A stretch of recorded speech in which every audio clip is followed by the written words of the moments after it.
Welcome to the Actually I Can Female Entrepreneur podcast. I am your host, Kayleigh Greenacre, a business strategist, coach, TEDx speaker, author, and your go-to woman for all things business strategy.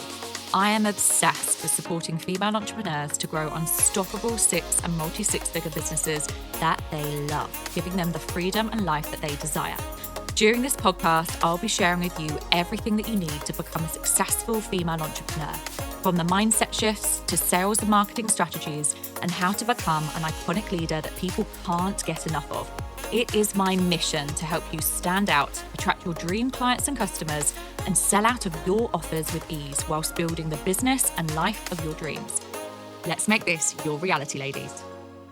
Hello, ladies, and welcome to another episode of Actually I Can, the Female Entrepreneur Podcast. And I'm joined today by the incredible Nicki James, who is a personal brand and creative business strategist. And she helps online service providers create 6- and 7-figure brands. I'm so excited to welcome you onto the podcast today, Nicki. Thank you for coming on with us. Thank you for having me. I'm really excited to speak to you. We're going to be diving into how to build a 7-figure iconic leader brand. And honestly, I would invite no one other than Nicki to talk about this because she is an absolute pro at what she does. So, Nicki, I think the best thing to do is just tell us a little bit about you, your story, and who you are. Carl, where do you want to start? That's like a big question. You know, when somebody says that, I'm like, my story, like what part do you want to hear? Okay, so I guess it's quite interesting, isn't it, when somebody asks that? What do you want to know? Do you want to actually know my story? Yes, I love a story. And I do think our listeners absolutely love hearing people's stories. So yeah, a bit of your background story as to where, how you got to where you are today. Perfect. So I've got like two parts to my story. So we'll start at the very beginning because that always gets people in the feels. So I'm like one of those stereotypical people that just fell into business. Like I didn't like wake up one day and be like, I really want a business. It was actually my grandma. So I remember having a conversation with my grandma. So she was my biggest cheerleader. So I come from a background that my dad was a violent alcoholic and he was a real like Jekyll and Hyde character. So I never really knew like comfort or safety in my life when I was younger. And I was really, really lucky to get out of it. But I believe you like stand at a crossroads where you get to choose whether you take the right turn or the wrong. And it was my grandma who was my biggest cheerleader through all of my childhood that reminded me that you are not the sum of what's happened to you in the past. And unfortunately, my brothers didn't take the right turn and actually live like a really troublesome life. But I was like, no, I'm going to make something of myself. Like, this is not going to be my reality. And she was always like my biggest ambassador for that. And we built this beautiful, beautiful friendship and close connection and somebody that I could really trust to go to just be like, who the hell am I? Because I think it's so hard when you're like going through like your teenage years and you've had like stuff happen to you. And I think so many entrepreneurs have had things that have happened to them in their past and then it makes them like this incredible entrepreneur. But I just like, I was the first one in my family to go to university. It was all amazing. And I had a lot of like prove them energy, like this is not my reality. And I got like a 9 to 5 and I climbed like the ladder really, really fast. And then my grandma got really, really sick and she got sick a week before Christmas and she had heart failure and we were like all like crowded round her. And then she decided to tell me that she wanted me to go. Like she was like, I want you to go and be with my husband's family at the time. Like she was like, that's where you're supposed to be. But the very last thing that she said to me was, you're more than this 9 till 5. And I was like, what are you talking about, woman? Because I was like, hold on, I don't mean to be funny here, but like I'm making 30K a year. I've got a little team underneath me. I'm making it. Like, what are you talking about? Because in any design job, like I was like, that's pretty all right. Yeah. Anyway, she passed away on New Year's Day, bless her. And all I could keep thinking about was this like voice in my head of like, you're more than your 9 till 5, you're more than your 9 till 5. And so I started actually as a wedding stationer. And I saw a gap in the market. I was like, nobody's doing like really cool creative stuff. Like it's all like the stereotypical, like perfectly weddingy stuff. And that's where I started. And I called it Betty Lou Design, and my grandma's name was Betty.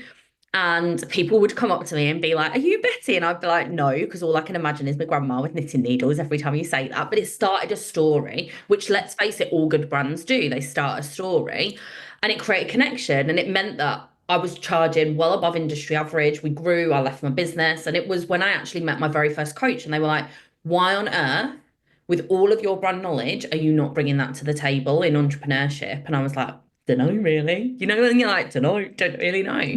And then that's when it started. And very, very quickly, I started to establish all of my differentiation and understanding of where I could really stand out in the market. But it wasn't easy. I scaled really fast. My entire business took off quicker than me as a human being could because I wasn't really ready for it because I never planned for it. Yeah. And as a result, about 4 years in, I reached massive, massive burnout. And I was doing things in the stereotype of success because I was building this massive business that was hugely successful, but I lost a part of myself along the way. And that's where I think the real shift happened for me. And I remember buying a pair of Yves Saint Laurent trainers because I thought I had to. I was with a group of friends and I thought I had to buy these Yves Saint Laurent trainers because that's what successful people do. And they rubbed my feet. And I had this client VIP day wearing these Yves Saint Laurent trainers and a jumpsuit. And I go for a wee and I take down my jumpsuit and I've got somebody else's piss on my legs. And I literally went home that night and I was like, I'm done. I'm actually done. And at that point, I would have honestly gone and stacked shelves at Tesco's because I would have been completely unemployable. This is like 4 years into my business. And it was at that moment I was like, I've got to restructure and I've got to start doing things my way. And that's where I realized like the only way that anything was going to change is if I go first to show other people what was possible. And then that was when the leader brand era started. And that's basically, in a nutshell, a very fast, like quick, like round the houses nutshell, my story.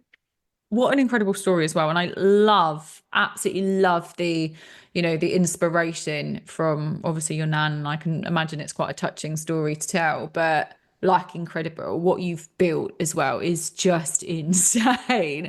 And I know that so many people look up to you and can see you as an inspiration and also a motivation to themselves, right? Because again, your story goes to show that you can do anything, like you really can. So I'm obsessed with your story. I love this so, so much. And thank you so much for sharing this on the podcast. So let's dive into this because I know that you help and support people build the most incredibly aligned brands. And I know that you emphasize the concept and the building of an unapologetically aligned AF brand. I've got that right, haven't I? What does this mean? Tell our listeners, what does this really mean? So for the first thing that I think is really important to say, because I have bashed this stereotype like round the head for the entire time I've been in business. This is my ninth year of business. There is a difference between branding and brand. So Yes. most people are like, people would be like, oh, it's Nicki, she does branding. And I'd be like, are you having a laugh? Like, that is not what I do. So branding is like all the visuals, right? The colors, the assets. And what I don't want to do is give any of your listeners any more permission slips to be spending any more time on Canva because that's not going to serve them. So the thing that like makes the brands that create incredible rapid success that quantum leap them into their next level. So often people describe the way to work with me as it's almost like people calm. It's like this amazing plot twist moment. And then they're like instantly elevated and it's like, whoa, what the hell has happened? And that's because to create an unapologetic, aligned AF brand, you have to first come to yourself first. So a lot of the work that I do is in who you need to be because so many people are building, strategizing, creating from who they are now. And that's why they stay where they are now, rather than actually how can you build something that propels you into who you're becoming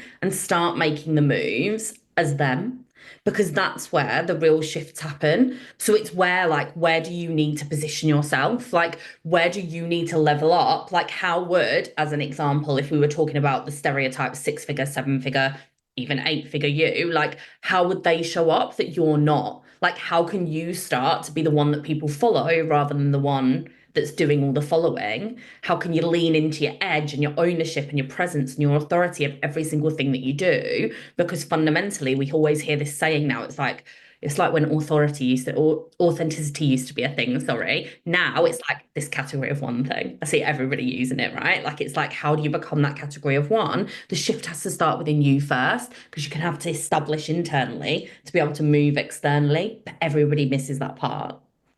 Oh my goodness, absolutely. And so I see this as kind of, it is the inner work and that again, it kind of resonates or connects to this personal identity, I suppose, as such. So what does this mean? What role does this really play then? I'd love to dive into this more because I think you're right. So many people talk about being the one and, being seen as that person. Yes, authority positioning. We'll come on to that in a minute. But can we dive a little bit more into like the inner stuff, the inner work, the personal identity of who they are? What role does that play?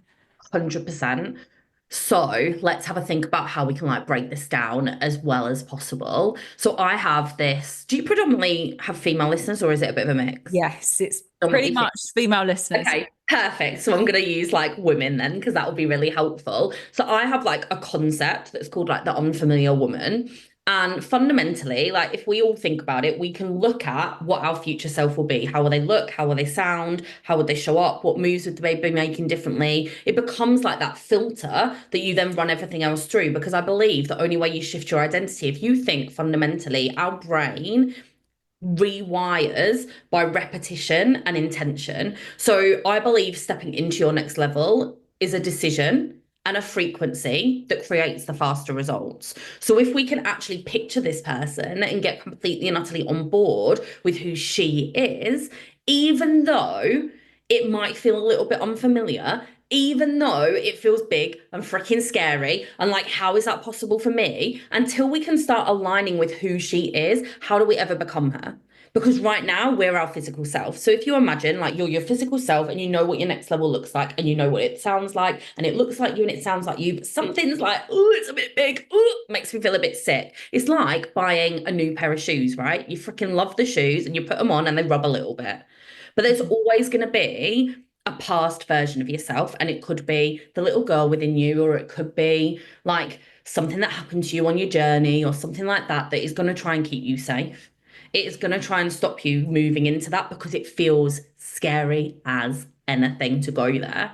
So, what we need to be able to do is to be able to show the little girl version of us or the younger self that actually it's safe to do that and we're going to go there. And it's like you get to choose. Like I always think we've got two ends of the stick, right? Like if you can have £0, you can have £1,000,000. If you can be her, you can also not be her. So we get to choose where we focus. So actually what we need to be able to do is to be able to let the little girl feel safe that actually you've got this and that you can move into that person. And then it's about the incremental shifts. And this is where your brand is so amazing because your brand becomes your playground for you to actually start making those moves as her whilst you find within yourself how you actually become her.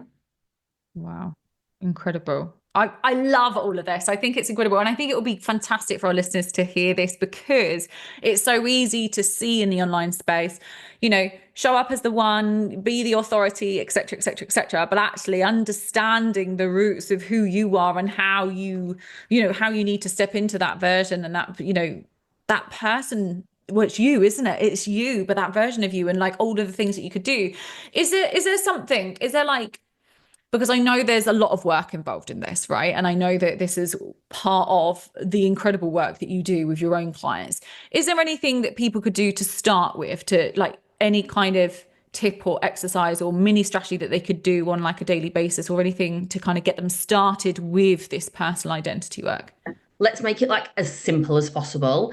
Every single morning that you wake up, how can you give yourself, like I call them like fire filter questions. So how can I give myself like who do I need to be today to call in the thing that I want? Like what moves would I make? Like, and literally like walk through that day. So I do it in like a visualization practice. Like I will sit there in the morning and I will be like, who do I need to be today? Who is the woman that's calling in 100K months, like consistently? Like, how can I feel into what that looks like? And what moves would I make? What decisions would I make? Like, how would I be living? And how can I start doing that? So it's like a visualization of like, from I'm going to get up and this is how I'm going to get ready. And this is how I'm going to do my makeup. And this is how I'm going to dress. And this is what I'm going to go and do next. And I'm going to go to the gym, or I'm going to do this thing and I have these conversations and I'm going to make the decision that it's already done. Like, so I'm moving as it already. Because if you can visualize it, you can start moving as it. And then I get on with the day. So it's like, who do I need to be? Because look, we are all going to have resistance to stepping into bigger levels of ourselves. Like, so we have to, you can do a load of the inner work 100%. And we can't obviously go there today with what that looks like because that would be deep. Yeah. But fundamentally, like obviously you've got to do the inner work, but anything can shift that any single day. Any external circumstance can shift that any single day. So the only thing you really have in your toolkit and your armory is a decision of how you're going to move, and starting that off with the first thing in the day of, well, who am I going to be? Like, what does that look like? Exactly walking through my day of how I'm going to make that look. And now I'm going to go and do it. Amazing. Amazing. That's a really, really great tip and strategy for people who are listening in terms of starting their day. So say, for example, then they've taken on that advice. They've got their mindset in the right space. They're feeling energized. They're feeling powerful. They're feeling, ultimately as that person, that version of themselves.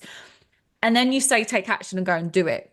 So with the online space, we know it's noisy. We know that it's quite hard for quite a few people to try to stand out because there is so much noise.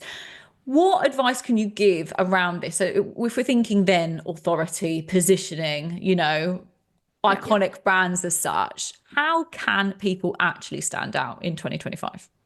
Amazing. So I also want to just touch upon like the fact that this is probably the hardest time to stand out. We are in an era where AI is coming, whether we like it or not, and you hear so many people scaremongering and talking about it. So I think the only tip that we have in that situation is to make ourselves irreplaceable, which means that what we have to decide and make a choice and move with it is, what is it about me that you can't get through going and asking some questions on the internet or on a chat GPT? Like, how can I bring something to the table that is so individually me? So like, for instance, the first thing that I would say to my clients is, we need to create a framework that you are unapologetically known for. We need to look at, rather than like, so I see people all the time, they look at everybody else on the internet and they're like, this is the thing. Okay, well, when you think about what you do, what do you bring to the table that no one else can? And then let's double down and own that. How can you say things in a way that no one else can? How can you start moving from,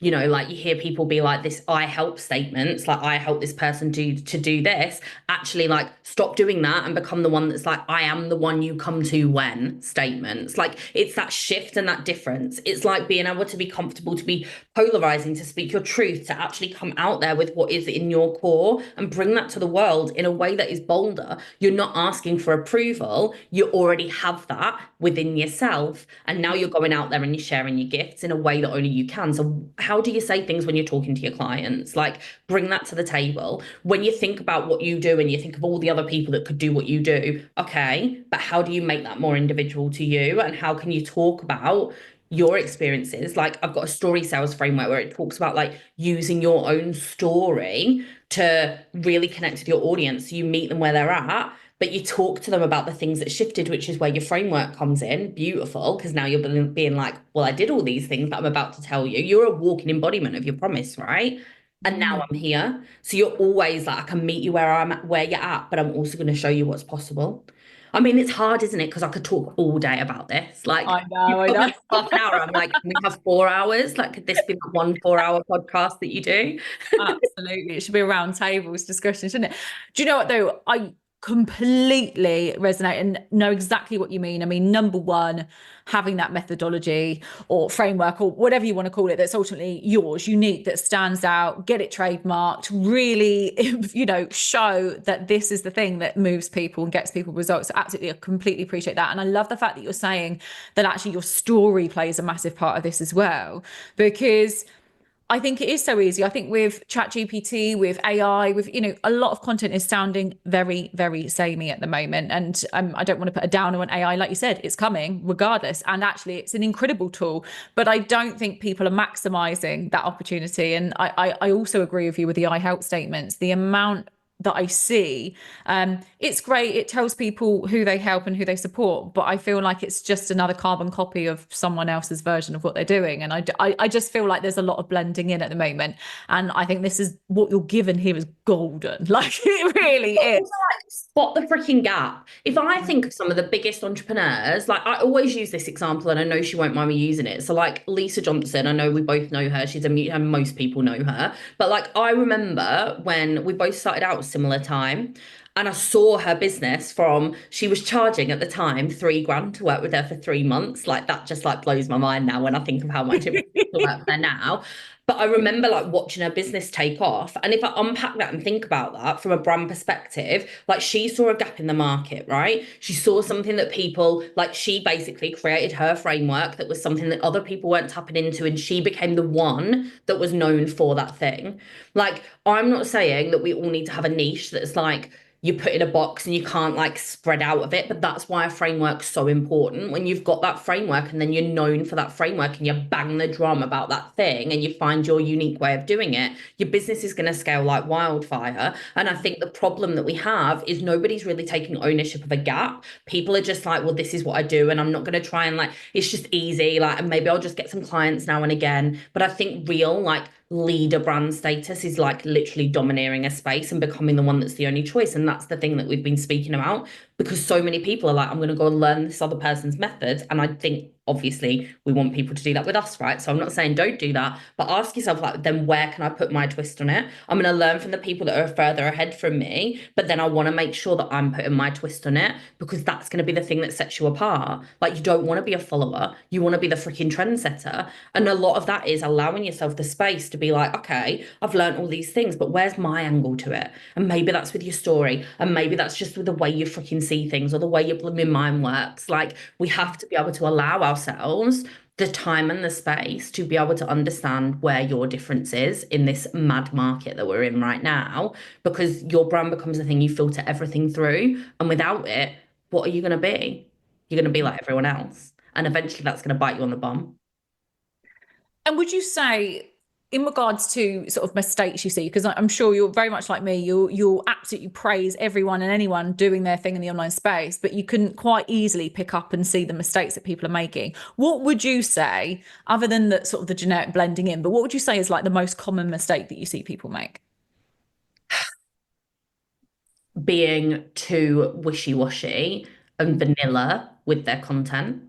Like, not actually having the balls to be like, I'm going to give it to you how it is. Like, and I think you still see like people like doing outdated methods, like continuously only talking to pain points on their social media and hoping they're going to get people. Well, let me be dead real. You're just going to attract people in pain. And then I see people on the opposite side that only want to speak to people's desires.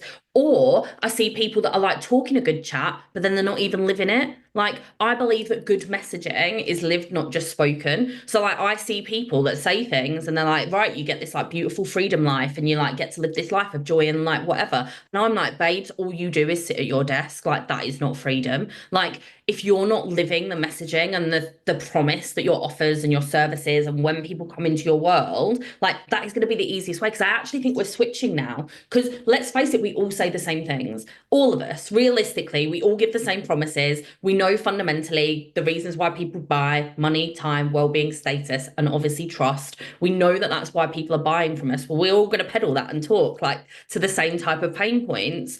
So then what's the differentiation? People looking at you and being like, I want a piece of that too. Like, so I know for a fact that the reason that we collapse time on the results that I make in my business is because I live what it is that I say. Like, and I think if you're just like saying a good thing or giving washy-washy messaging or just saying everything else that everybody else can, or giving a promise that actually isn't the truth, like, people see through that and people feel it. But then in the same sense, I could say, well, if you paint a pretty perfect lifestyle and you don't even believe it, people feel that too, because everything's energy. So like, how are you actually living it daily? Because I live my promise. Like, I live the lifestyle that I'm talking about, and I showcase that too, because it's not just enough to have words, because we all talk the words. Yeah, that is, oh my goodness, yeah, 100%.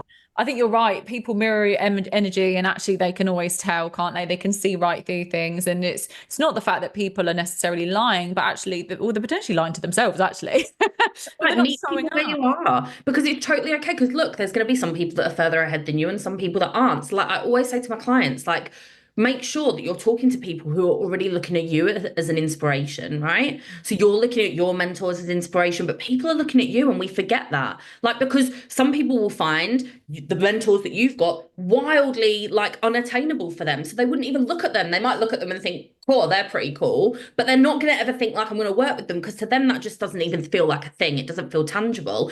People are looking at you and doing that. So how are you showcasing how far you've come and living that life and that promise that you're talking about? Because they're looking at you going, I want a piece of that. But you're like, oh yeah, but it's not as good as this person. It's all the comparison. Just stop it and like go out there into the world and just actually live your truth and live what it is that you're saying. Because people will feel that and it will be so much more empowering. And this is where I see people. And I've heard it, like even in my own sales calls, and I'm sure you've had the same, where people are like more inspired now, like they want to understand how you live the life that you live. Like, and I want that too. And I think I'm seeing more of that, especially with AI and the way that the world's changing, because we all sound the same otherwise. Yeah. I love how real you are as well. And just really, it really does, hopefully for our listeners as well, just make them kind of think, how are they showing up? How are they, giving off energy to their audience? Are they embodying this version of them that they're wanting to become? How are they positioning themselves? So many questions coming up already that hopefully our listeners are thinking about. I want to talk about the next level, because I know that there will be listeners to this podcast as well who are established business owners. They found their one thing that, they feel really good with their, the positioning, their authority. They've got that, they've nailed that, which is great. But maybe they're sort of, reaching sort of 6-figure years, but they really want to get to that 7 figures, right? And I know that that is a massive step, a next step up. Have you got any advice? I know, again, it's probably not like an easy question to ask or an easy answer to give. But what would you say for those people who are really looking to scale to 7 figures? What do they need to do differently than what they've done already with their embodiment, positioning, authority? So I think So I think there are like multiple phases of business, right? So I think like when you're trying to get to 6 figures, the biggest and most important thing is to establish yourself as the expert, right? Like that's where your positioning sits. But I think the difference of where it shifts when you're trying to get to multi-six to 7 is you want to establish yourself as the leader. So you want to ensure that you are then that complete and utter leader in your field and the one that everybody knows. What I see, because a lot of people come to me in this situation, it's when they're like, I've been doing this and it's great. I've got this feeling within myself that there's more. And a lot of people ignore that because then they're like, oh my gosh, but I'm going to dilute my messaging. I'm going to dilute my brand. I'm going to dilute what I'm known for. But that more's not going anywhere, right? So I think what happens when people are trying to step into the 7 figures is you are allowed then the flexibility to dance around like what it is that you do. So I had this with one of my clients. They came to me, they were like a property expert, and I very quickly saw that there was so much more that they were doing beneath the surface. I was like, you charge so much more than average people in the industry. And it was very, very clear to me, right, okay, so let's create something that means that you are now the only person that's known for like high ticket sales and like wealth and what it is that you're about. So it's like, I think it's around becoming that category of one and actually becoming the leader and becoming the only one that's known in your industry. So rather than just being known for what you do and attracting clients, be the one that everyone knows for what you do. So that's where I think we start to think about, how do you actually start getting this out there on a bigger, wider scale? How do you start going and speaking on the stages that are freaking massive that scare you? How do you go and get your own podcast where everybody wants to freaking come on your podcast and talk to you? Like, how do you start moving in the circles with the people that are also the leaders so that you are seen in the same way? And I think that's the difference from a positioning angle. You're no longer having to just be seen as the expert, like I'm good at what I do. You are the only one. And it's like starting to move as the only one. And it's that elevation piece that's the important piece. Absolutely love this. I love this so much, of being the only one and really having a look at that elevation and ultimately how you can become that person. I love the fact as well that you've talked about, again, like podcasts and stages and all sorts, because again, that, I mean, yes, it links to visibility, but again, it's about, again, being known as that person for that one thing, and spreading that everywhere, right? Allowing Far people and wide as you can, like as far and wide as you can, and then like standing there and like being like, this is the thing that you need. Because I think that's the difference. When I spoke on the stage, like a stage recently, like it was very easy for me to be like, you think that you need all of these other things that have been said to now, but I'm telling you that without this piece that I'm about to speak to you about, like none of these things are going to work as hard. It's that difference in ownership that has to happen when you're trying to get to 7 figures, where you are like, I am the thing that you need. Like rather than like, I could help you with this, I am the thing that you need. Absolutely. I love this so much. What about mindset? I feel like I just want to touch on this because mindset does play a massive part. And again, for those that are scaling and getting to that next level, although many people would think when you're, at multiple six figures, everything's all good and you feel comfortable and you're happy and you're confident and blah, blah, blah. But you have that next level of mindset blocks and things to kind of really push through without diving into mindset too deeply, because I know, again, it's a lot of work. But is there anything that you would recommend for people that might be coming up against some blockers? Because again, I think like becoming the one person, it's got to take a lot of boldness, a lot of confidence, a lot of self-belief in you. And I think that a lot of people might shy away from that.